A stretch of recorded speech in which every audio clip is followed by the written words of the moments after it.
want to talk to you about the Labour Party because they've unleashed a policy. So many people say, well, what do the Labour Party stand for? What are their policies? Well, today you found out about at least one of them, because essentially they don't use the word nationalise, I've got to say, but what they're going to do is take the train operators and they are going to bring them under public ownership within like a new body that's going to be set up within the first parliamentary term. Let's just have a little listen. Huge sums continue to be wasted on management fees and shareholder dividends, and despite 30 years of privatisation, shockingly, it is the taxpayer who still props up our failing railways to the tune of billions of pounds every year. That is why today I am setting out Labour's plan to fix Britain's railways. There you go. Apparently this is the biggest reform of our railways for a generation. Do you back it? No, although I'm delighted, and I expect to have quoted back at her what we just heard there about the taxpayer props up the railway system. Was ever thus? If Labour's policy was to end subsidies for railways, I'd probably be in favour. The truth of the matter is, Michelle, I was trying to look up the exact numbers before coming on air. I can't find them. But basically, high earners use railways. Railways are the most subsidised part of our transport network, even when the railways are run by private hands. So if the Labour Party is saying no more taxpayer subsidies, great, sign me up. But that's not what they're saying. They actually think the state, politicians and bureaucrats will be able to run this better than companies. I readily accept a good number of these companies have not run it well. But don't assume from that politicians and bureaucrats can run it better. I'm old enough, sad to admit, I remember the sad old days of British Rail, where they sold coffee by the slice. And we will be going back to that. Timetables will be worse, strikes will be worse. But if the taxpayer's no longer propping it up, which is what I think I've just heard from the Labour Party, 3 cheers for that. Do you share those cheers, Ceri? The figures are last year, the state subsidy to the 14 rail companies was 12 billion. That's just 22 to 23. 12 billion in taxpayers' money. That's over £420 per household, including those of us who never get a train north because rather go in a car. I mean, it's just completely insane. So I can't see how this is going. I share Mark's view that it's not necessarily going to be run any better. Why would it be? And I, being old, also remember the days of dog-eared cardboard sandwiches and slop supposedly being coffee or tea, and it being absolutely the dirty, smelly trains that you didn't want to be on. I can't see why there is suddenly going to be an improvement because it's state-run.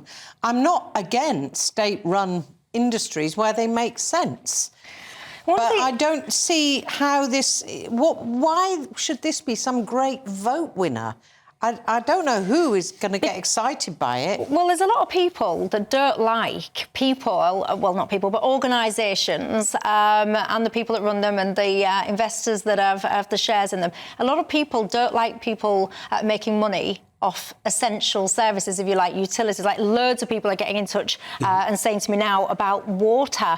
Charlotte says, I do agree with nationalising railways, but I think it's more important to nationalise water. So I think there's this whole sense of why are organisations, especially ones in different countries as well, making money off our train network. But actually, when you look at things, one of the most profitable aspects of the railways are the leasing companies, like the rolling stock companies.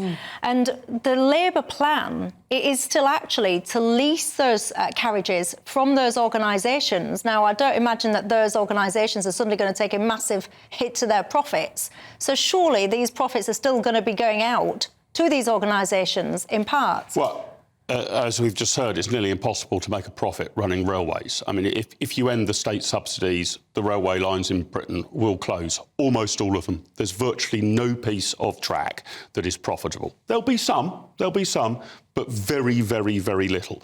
In today's modern world, moving people from A to B across a train track on rolling stock is just a hyper-inefficient way to move people around. It's basically rich middle-class people like me, I don't own a car, who are subsidised by the state just to take rewind. it. You don't own a car? I don't own a car, no. Why? Why would I need to own a car? I live right next to Clapham Junction railway station. I travel within London. When I don't travel within London, I'm usually going to an airport to fly to another city. Why would I need a car? So thank you very much to the great British public and all of your viewers for subsidising my transport choice, but I don't think they should have to.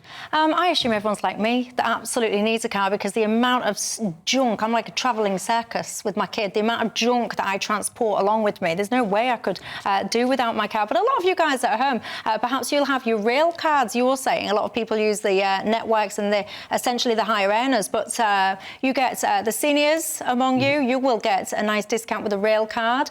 Anyway, one of the other things that the Labour Party said, Ceri, is that they are not going to close down ticket offices. And this was a big debate that was raging on quite recently, actually, about whether or not we do need all of these ticket offices. Do you think we do? Yeah, I do think we do need the ticket offices for sure. And I think that's a tragedy. And that's, for me, just a symptom of planned underinvestment yet again. So I can't see that we're having improvement. I know the trade unions are very much for the renationalisation of rail, but your viewer's probably quite right. Water is more important, which is just such a disaster area. Thames Water in particular, with all its sewage outpouring. But I think that old left-right divide doesn't really exist in the same old way. And what we all want is a decent service. And you're probably right, Michelle. People hate to find out that people are skimming and scamming off us because, you know, state subsidies are lining shareholders' pockets.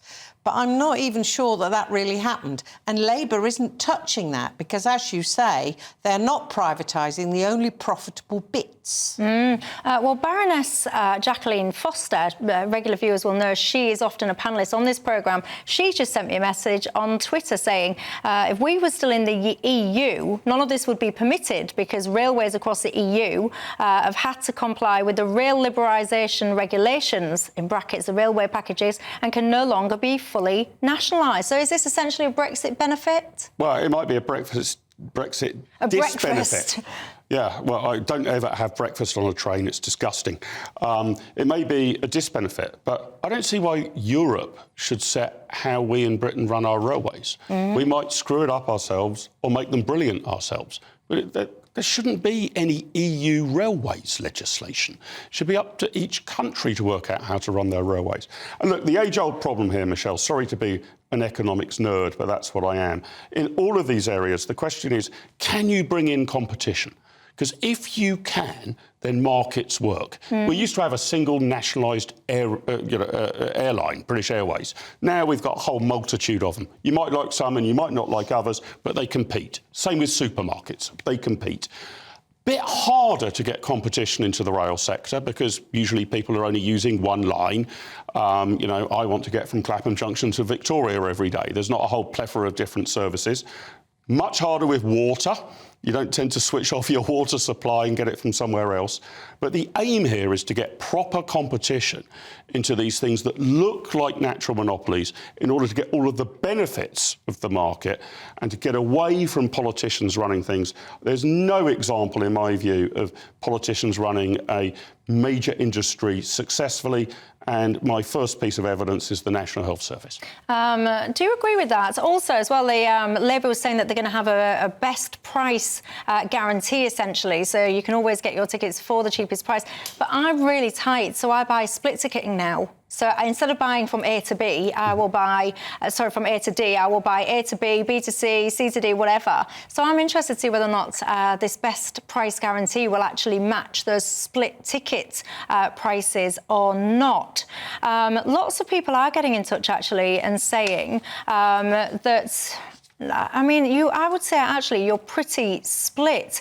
Richard does say, though, that this is the only Labour Party policy that I agree with. He says that Rishi Sunak should pinch it and it may save his bacon. Well, actually, there was a report done a few years ago now, actually, and even down to the title, that Great British Railway. That was some of the recommendations in this report, but the Tories never actually followed up with it. And some people say, Ceri, that's because Rishi Sunak is just not really that interested in the train because he don't really use them.